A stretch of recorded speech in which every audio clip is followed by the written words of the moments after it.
Hello everyone, स्वागत है आप सबका आपके फेवरेट चैनल सीए प्रतिज्ञा बाय अनअकैडमी पर। और मैं हूं आपकी क्वांटिटेटिव एप्टीट्यूड एजुकेटर, आपकी मिस मार्वल। तो भाई आप सबका स्वागत है सीए प्रतिज्ञा बाय अनअकैडमी पर, जहां चल रही है क्यूए को क्लियर करने की ताबड़तोड़ तैयारी। और उसी तैयारी में से एक है 70 का जादू मंत्र रिवीजन सीरीज, जहां पर हम कवर अप कर रहे हैं 70 मोस्ट इम्पॉर्टेंट कॉन्सेप्ट्स जो कि एग्जाम में 100% पूछे जाते हैं। तो भाई आज के सेशन में कौन कौन से कॉन्सेप्ट हम कवर करने वाले हैं, let's have a quick look at those concepts. तो भाई आज के सेशन में सबसे पहला कॉन्सेप्ट है वेन डायग्राम का। जी हाँ, वेन डायग्राम का कॉन्सेप्ट हमने सेट थ्योरी और प्रोबेबिलिटी थ्योरी दोनों में पढ़ा था। तो एक बार फटाफट उसको क्विक रिकैप लेते हैं और देखते हैं कि किस तरीके के क्वेश्चंस इसके आपको एग्जाम में मिलेंगे। तो सबसे पहले हमने वेन डायग्राम के डिफरेंट केसेस देखे थे, जो हमने प्रोबेबिलिटी में भी पढ़े और सेट रिलेशन फंक्शन में भी पढ़े। तो देखिए, फर्स्ट कीजिए कि आपके पास दो सेट है ए एंड बी, उनका यूनियन मतलब होता है सेट ए के भी एलिमेंट्स और सेट बी के भी एलिमेंट्स। तो जैसा कि आप स्क्रीन पर देख पा रहे हो कि अपने पास दो सेट है A and B, Venn diagram के थ्रू हमने उसको रिप्रेजेंट किया है। ठीक है, तो यूनियन मतलब ए और बी के एलिमेंट्स। अब ए और बी के बीच में कुछ कॉमन एलिमेंट्स भी है, तो जब मैं सेट ए के पूरे एलिमेंट्स ले लेती हूँ और सेट बी के पूरे एलिमेंट्स ले लेती हूँ, तो इन दोनों के बीच के जो कॉमन एलिमेंट्स होता है वो दो बार काउंट हो जाते हैं। इसलिए मुझे एक बार क्या करना पड़ता है, इसके कॉमन एलिमेंट्स को माइनस करना पड़ता है। तो number of elements in A union B किसके बराबर है? Number of elements in A plus number of elements in B minus number of elements in A intersection B. A intersection B का मतलब है common elements between A and B. और same concept आप probability theory में भी use करते हो, बस एन की जगह पर पी आ जाता है। खैर आज के सेशन में हम प्रोबेबिलिटी की कम लेकिन सेट की ज़्यादा बात करेंगे। ठीक है, फिर उसके बाद ए माइनस बी या ओनली ए का क्या मतलब है? सिर्फ ए के एलिमेंट्स, यानी हमें सेट ए में से ए एंड बी के कॉमन एलिमेंट्स हटा देने हैं। So only A means what? A minus B. A में से बी के एलिमेंट्स हटा दो तो फॉर्मूला क्या बन जाएगा? Number of elements in A minus number of elements in A intersection B. उसी तरीके से आप ओनली बी भी निकाल सकते हो। बी में से ए के एलिमेंट्स माइनस कर दो तो number of elements in B minus number of elements of A intersection B. Right, फिर उसके बाद फोर्थ केस हमने पढ़ा था ए डैश, जिसको हम बोलते हैं except A, complementary set of A set. Right, तो ए डैश का मतलब होता है ए के अलावा सब कुछ। सो लेट्स से कि अपने पास एक यूनिवर्सल सेट है यू, तो उसमें से हम ए के एलिमेंट्स माइनस कर देंगे तो हमें क्या मिलेगा? ए डैश। ठीक है, so number of elements in universal set minus number of elements in A will give you number of elements in A dash. Right, उसी तरीके से आप बी डैश भी निकाल सकते हो, यूनिवर्सल सेट में से बी के एलिमेंट्स सब्ट्रैक्ट कर दो। राइट, फिर उसके बाद हमने देखा था ए इंटरसेक्शन बी का कॉम्प्लीमेंट्री सेट, यानी ए डैश बी डैश। तो इसका क्या मतलब है कि यूनिवर्सल सेट में से ए एंड बी का इंटरसेक्शन हटा के सब कुछ। तो फॉर्मूला क्या बन जाएगा? Number of elements in U minus number of elements in A intersection B will give you the complementary set of A intersection B. Right, फिर उसके बाद हमने पढ़ा था ए यूनियन बी का कॉम्प्लीमेंट्री सेट, यानी ए यूनियन बी डैश। तो इसका क्या मतलब है? यूनिवर्सल सेट में से आप ए यूनियन बी हटा दीजिए, बाकी सब कुछ। तो क्या हो जाएगा भाई? Number of elements in U minus number of elements in A union B will give you the complementary set of A union B. Right, फिर उसके बाद हमने पढ़ा था A dash union B dash. ठीक है, ए डैश मतलब ए के अलावा सब कुछ और बी डैश मतलब बी के अलावा सब कुछ। तो उसका यूनियन निकालना है। तो आप देख पा रहे हो वेन डायग्राम में जब अपन ने शेडिंग करी थी, ए डैश मतलब ए के अलावा सब कुछ और बी डैश मतलब बी के अलावा सब कुछ। तो इसमें आप देख पा रहे हो जो सर्कुलर रीजन के बाहर वाला रीजन है वो क्या है? इन दोनों का कॉमन रीजन है। ठीक है, और जो सर्कल के अंदर वाला रीजन है, ठीक है, दैट इज अनकॉमन रीजन। तो जब हम यूनियन की बात करते हैं तो यूनियन में कॉमन अनकॉमन दोनों लिया जाता है। तो अगर मैं पूरे रीजन में देखूं तो कॉमन और अनकॉमन रीजन अगर मैं मिला दूं तो पूरे रीजन में से क्या उसमें नहीं है? ए एंड बी का इंटरसेक्शन को छोड़ के पूरा रीजन उसमें कवर अप हो रहा है। ए और बी का जो इंटरसेक्शन है उसको छोड़ के पूरा उसमें कवर अप हो रहा है। तो A dash union B dash किसके बराबर है? पूरे यूनिवर्सल सेट में से आप ए इंटरसेक्शन बी माइनस कर दो तो you will get A dash union B dash, right. फिर उसके बाद इसी तरह हमने A dash intersection B dash, तो जब हम इंटरसेक्शन की बात कर रहे हैं दोनों सेट की, तो we will be taking only the common region. तो कॉमन रीजन में जो पर्पल कलर में आपको दिख रहा है that is the common region. So ये रीजन क्या है, अगर आप यूनिवर्सल सेट में से इन दोनों का यूनियन माइनस कर देंगे, इन दोनों का मतलब ए एंड बी का यूनियन माइनस कर देंगे, तो you will get that common region of A dash and B dash. तो मैं बोल सकती हूँ कि A dash intersection B dash is equal to universal set में से आप ए यूनियन बी माइनस कर दें तो आपको ए डैश और बी डैश का इंटरसेक्शन मिल जाएगा। फिर उसके बाद हमने 3 सेट के बारे में भी पढ़ा था। फर्ज कीजिए कि आपके पास 3 सेट है ए बी सी, तो जब हम A union B union C की बात करते हैं तो हम ए बी और सी तीनों के सारे एलिमेंट्स कवर अप करेंगे। तो हमने सबसे पहले तीनों के एलिमेंट्स लिख दिए, number of elements in A plus B plus C. अब ऐसा करने पर क्या हुआ, दो सेट के जो कॉमन एलिमेंट्स थे वो रिपीटेटिव हो गए, ठीक है। वो कैसे हो गए, रिपीटेटिव। ए एंड बी के जो कॉमन एलिमेंट्स हैं वो ए में भी आ गए, वो बी में भी आ गए, 2 बार आ गए तो 1 बार माइनस करना पड़ेगा। सिमिलरली बी एंड सी के कॉमन एलिमेंट्स बी में भी आ गए, सी में भी आ गए, माइनस करना पड़ेगा। फिर उसके बाद ए एंड सी के कॉमन एलिमेंट्स ए में भी आ गए, सी में भी आ गए, 2 बार आ गए तो 1 बार माइनस करना पड़ेगा। अब जब हम ऐसा माइनस माइनस कर रहे थे तो उसमें जो इन तीनों का कॉमन एलिमेंट था वो भी माइनस हो गया, तो वो भी पूरी तरीके से हट गया, लेकिन हमें उसको लेना तो है। तो आप देख पा रहे हो इस डायग्राम में जो डार्क पर्पल कलर से शेडेड है, जो जिसके ऊपर टिक लगा हुआ है, that is basically representing what, A B and C का कॉमन इंटरसेक्शन एरिया, राइट। तो वो हमें आखिरी में ऐड करना पड़ रहा है क्योंकि जब हम माइनस माइनस खेल रहे थे तब वहाँ पर वो एरिया भी डिडक्ट हो गया, ठीक है। तो ये केसेस अपन ने पढ़े थे।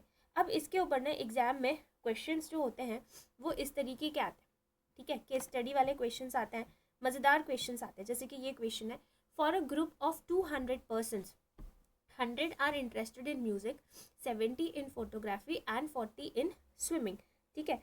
तो अब कुछ इस तरीके का वेन डायग्राम बनाए। हमेशा आई वुड प्रेफर कि आप इसको वेन डायग्राम से करें तो ही बेहतर है, नहीं तो ऐसे थोड़ी सी कन्फ्यूजन होती है, ठीक है। 3 सेट की बात हो रही है, 1 2 3, ठीक है, म्यूजिक, फोटोग्राफी और स्विमिंग। तो टोटल जो पर्सन्स हैं वो कितने हैं, 200। तो यूनिवर्सल सेट 200 का है।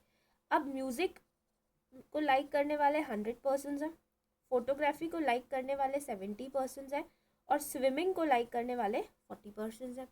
बोल रहे further more 40 are interested in both music and photography, 30 in both music and swimming, 20 in photography and swimming and 10 in all both the 3। 10 जो है वो तीनों में इंटरेस्टेड है, ठीक है। 10 जो है वो क्या है, तीनों में इंटरेस्टेड है। तो ये जो इनका कॉमन रीजन है 10 कौन सा होगा, जो तीनों का कॉमन रीजन है, जो तीनों का कॉमन रीजन है वो होगा 10। समझ पा रहे हो, समझ पा रहे हो एवरीवन? यस। इसको मैं येलो कलर से कलर कर देती हूँ। तो ये बेसिकली जो है ये 10 के बराबर है। Is this clear? अब देखो, अब दोनों का जो कॉमन कॉमन दिया ना उसको यूज़ करते हैं। 40 are interested in both music and photography. देखो 40 जो है वो म्यूजिक और फोटोग्राफी दोनों वाले हैं, तो जो ये वाला एरिया है टोटल, ये वाला जो एरिया है ये टोटल 40 है, ठीक। बट इसमें से 10 कॉमन वाला है, तो जो बचा वाला एरिया हो जाएगा वो कितना हो जाएगा, 30। फिर इसी तरीके से इन्हें बोला कि 30 in both music and swimming. Music and swimming वाले कितने हैं, 30। तो म्यूजिक एंड स्विमिंग वाले टोटल 30 हैं, तो फिर ये वाला रीजन कितना हो जाएगा, 20। फिर उसके बाद उन्होंने बोला 20 इन फोटोग्राफी एंड स्विमिंग। तो फोटोग्राफी एंड स्विमिंग में टोटल 20 है, तो ये 10 है, तो ये बेसिकली कितना हो जाएगा, और 10 तब जाके वो 20 हो जाएगा। ठीक है जी, समझ गए। अब आपसे क्या बोला है निकालने के लिए, how many are interested in photography but not in music and swimming. तो बेसिकली आपको ओनली फोटोग्राफी बताने का है, ठीक है। तो ओनली फोटोग्राफी बताने के लिए आप सिंपली क्या करोगे, आपको टोटल फोटोग्राफी 70 दी हुई है, तो ओनली फोटोग्राफी का क्या मतलब है गाइस, ये वाला रीजन, ठीक है। तो आप इसमें से बेसिकली क्या करो, 70 में से आप 30 10 10 50 माइनस कर दो, ठीक है। 70 - 50 इज इक्वल टू 20 आ जाएगा। तो सीधे सीधे you will get the answer as 20। तो इस तरीके के क्वेश्चन आते हैं एग्जाम में। फिर एक क्वेश्चन ये देखिए, in a class of 80 students 35% students can play only cricket, 45% students can play only table tennis, and the remaining student can play both the games. In all, how many students can play cricket? ठीक है, अपन को जो data दिया है वो कैसे दिया है, परसेंटेज में दिया है, और टोटल स्टूडेंट्स अपन को 80 भी दिया है। तो आप चाहो तो आप इंडिविजुअल डेटा का परसेंटेज भी निकाल सकते हो, आप चाहो तो ऐसे ही परसेंटेज में रह के फिर फाइनली जो आपको निकालना है सिर्फ आप उसको कन्वर्ट करो। Either way you can proceed. तो देखो क्या बोल रहा है, 35% students can play only cricket. ठीक है, तो ये जो है ओनली क्रिकेट वाला ये रीजन है। ठीक है जी, this is only cricket. I hope it's clear. फिर उसके बाद क्या बोला, 45% students can play only table tennis. ठीक है, 45% students can play only table tennis.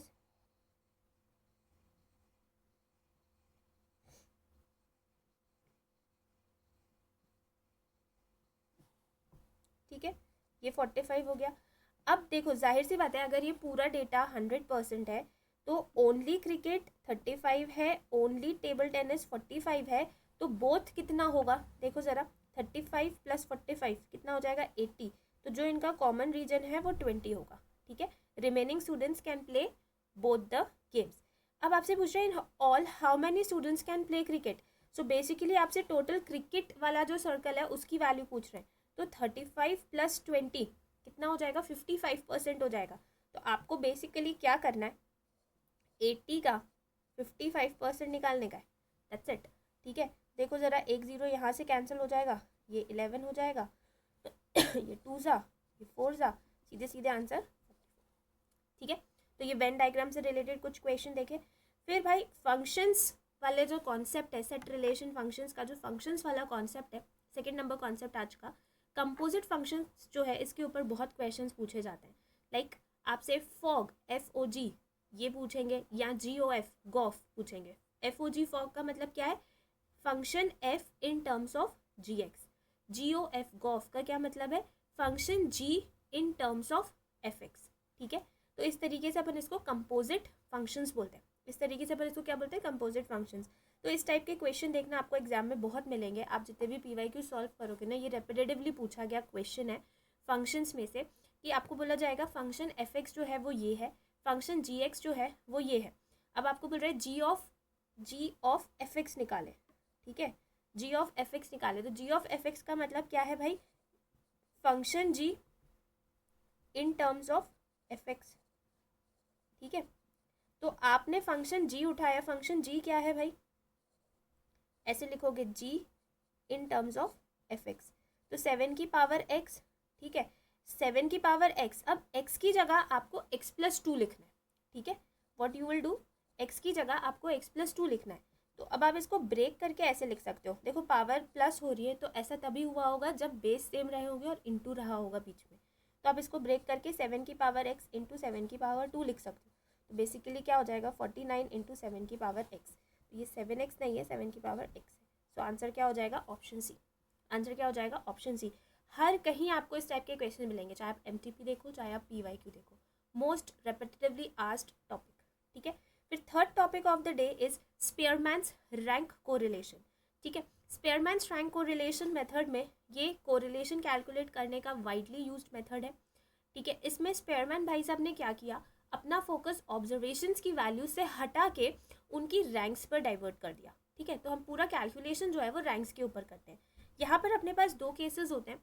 First case जहाँ पर रैंक रिपीट नहीं हो रही होती है, और दूसरा केस जहाँ पर रैंक रिपीट हो रही होती है। तो अगर रैंक रिपीट हो रही होती है तो फिर रैंक्स की पोजीशंस के बीच में होता है घमासान युद्ध, और फिर हमें वहाँ पे स्वाहा स्वाहा श्रद्धांजलि ये सब देनी पड़ती है। ठीक है, तो ये अपन देखेंगे, प्रोसेस पूरा भी अपन समझ लेंगे। हालांकि इसके ऊपर बहुत रेयर क्वेश्चन आया है, अधिकतम क्वेश्चन फर्स्ट टॉपिक पर ही आया हुआ है कि जब रैंक्स रिपीट नहीं होती है। तो जब रैंक्स रिपीट नहीं होती है उस केस में हमारे पास फॉर्मूला होता है 1 - 6 sigma d² upon n × n² - 1, जहाँ पर d is the difference between the ranks, that is Rx - Ry। n क्या होता है, number of pairs of x and y। n क्या होता है, number of pairs of x and y। Is this clear, right? ठीक है, चलिए। अब ऐसा भी हो सकता है कि आपको क्वेश्चन में डायरेक्टली रैंक निकाल के दे दी जाए, और ऐसा भी हो सकता है कि आपको क्वेश्चन दे दिया जाए, मतलब x और y की वैल्यू दे दी जाए और फिर आपको रैंक निकालनी हो। ठीक है, so you need to be alert, you need to be aware that what is given in the question. अब जैसे ये वाला क्वेश्चन है, अब ये तो ऐसा है कि थाली में परोसा हुआ question. If the sum of the squares of the rank difference in mathematics and physics marks of 10 students is 22। ये क्या है, sum of the square, sum मतलब सिग्मा, स्क्वायर मतलब किसी चीज़ का स्क्वायर हो रहा है, किसका स्क्वायर हो रहा है, रैंक डिफरेंस का, मतलब सिग्मा डी स्क्वायर आपको 22 दिया है, एन कितना है 10 स्टूडेंट्स, तो आपको आर के निकालने का है। तो आर के का क्या फॉर्मूला है, 1 - 6 sigma D square upon N into N square minus 1। तो सीधे सीधे आप 1 - 6 इंटू सिग्मा डी स्क्वायर 22 और 10 इंटू 10 का स्क्वायर होता है 100, 100 - 1 99। ठीक है, आप इसको फटाफट कैलसी पे करें जब तक मैं अपने कैलकुलेटर दादा को प्रकट करती हूँ। भाई साहब आ जाइए, आपकी ज़रूरत आन पड़ी है। Yes, here it is.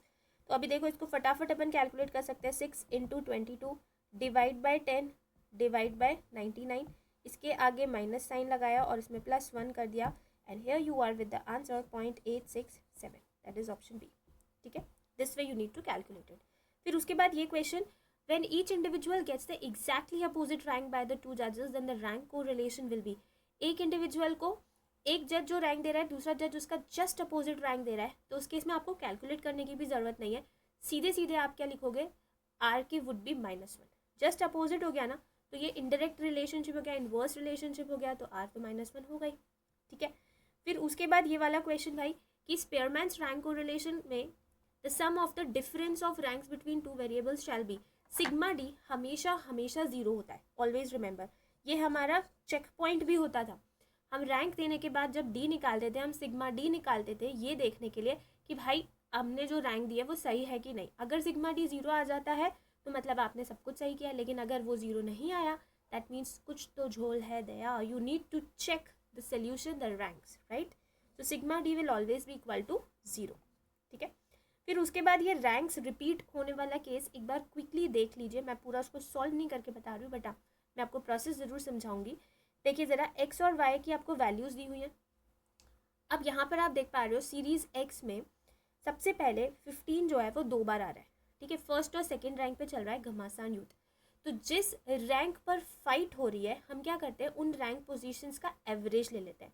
ठीक है, फर्स्ट और सेकेंड रैंक पे फाइट हो रही है, तो 1 + 2 डिवाइड बाई 2, 3 डिवाइड बाई 2 1.5 हो जाएगा। ऑलवेज रिमेंबर, एवरेज लिया जाता है। 3 रैंक्स पर फाइट हो रही होती है, तो अब हम उन तीनों का एवरेज लेते तो डिवाइड बाई 3 करते। ठीक है, तो यहाँ पर फर्स्ट और सेकेंड रैंक के बीच में फाइट हो रही है, तो हमने उसका एवरेज लिया, तो रैंक आई 1.5। तो हमने इसके रेस्पेक्ट में आर एक्स को रैंक क्या दे दी, 1.5। ठीक है, फिर ये तो आपने रैंक कैलकुलेट कर ली। हर रिपीट होने वाली रैंक के लिए आपको m³ - m की आहुति देनी है। समझ पा रहे हो? m³ - m क्या है, जितनी बार एक रैंक रिपीट हो रही है। 15 जो है वो 2 बार आ रहा है, तो m = 2 हो जाएगा। तो m³ - m आप निकालोगे हर रिपीट होने वाली रैंक के लिए। सो 2³ - 2 दैट इज 6। फिर आप देखो सेम सीरीज में और कुछ रिपीट हो रहा है क्या, नहीं। फिर उसके बाद 1 और 2 रैंक का हो गया निपटारा। अब थर्ड रैंक किसको दी जाए, थर्ड रैंक दी जा रही है थर्ड रैंक दी जा रही है 13 को, फोर्थ रैंक 12 को, 10 को, फिफ्थ रैंक और सिक्स रैंक 8 को। इस तरीके से रैंक और गिवन टू एक्स सीरीज निपट गया। अब आर वाई की बात करते हैं। तो आर वाई में अगर आप देखें तो सबसे पहले कौन रिपीट हो रहा है, 18। ठीक है, तो 18 भी 2 बार आ रहा है, तो फिर से फर्स्ट और सेकेंड रैंक के बीच में युद्ध हो रहा है, तो इनको अपन रैंक क्या दे देंगे, 1.5। 1 + 2 divide by 2 that is 1.5। Yes, फिर उसके बाद 16th वाली रैंक के ऊपर भी युद्ध चल रहा है।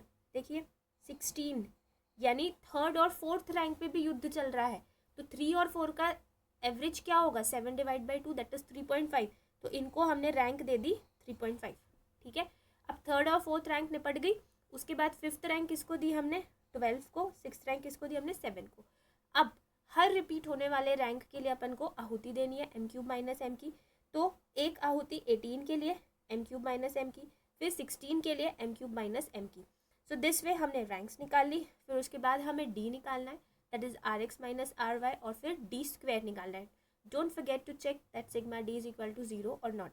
अब उसके बाद जो आपने आहुतियाँ दी थी, एंड में क्या करते हैं, उसके अपन पूर्ण आहुति निकालते हैं। पूर्ण आहुति का मतलब क्या है कि जितने भी आपने एम क्यूब माइनस एम निकाले आप उसका सम अप कर दो, ठीक है, और उसको डिवाइड बाय 12 कर दो। 6 + 6 + 6 divide by 12, it will give you 18 divide by 12, that is 1.5। उसके बाद जो अपना नॉर्मल फॉर्मूला था 1 - 6 sigma D square upon N into N square minus 1, इसमें छोटा सा चेंज आ जाएगा। 6 जो है एज इट इज़ रहेगा, सिग्मा डी स्क्वायर के साथ ये पूर्ण आहुति वाला पार्ट ऐड हो जाएगा। देखो ज़रा, सिग्मा डी स्क्वायर में क्या हो गया, अपन ने ये पूर्ण आहुति ऐड कर दी, दैट इज़ 1.5 ऐड कर दिया। एंड फिर जस्ट आप नॉर्मली इसको सॉल्व कर लीजिए, you will get the answer 0.65। और अगर आपको स्टेप्स को लेके कुछ भी कंफ्यूजन हो तो आप ये वाला पार्ट रीड कर सकते हैं and you will be thoroughly understood with the process.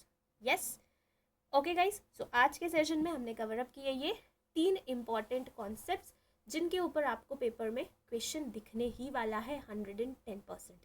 So I hope आपको सेशन अच्छा लगा हो। सेशन अच्छा लगा हो तो प्लीज़ लाइक कर दीजिएगा, चैनल सब्सक्राइब कर दीजिएगा और साथ ही सारी प्लेलिस्ट को फॉलो कीजिएगा। I am telling you guys, these are the most important concepts and you will find these concepts 100% in the exam. ठीक है गाइज, तो मिलते हैं नेक्स्ट सेशन में। Till then take care of yourself. Thank you so much. हम मेरा ही प्यार के फिर मिलेंगे चलते चलते। टाटाज।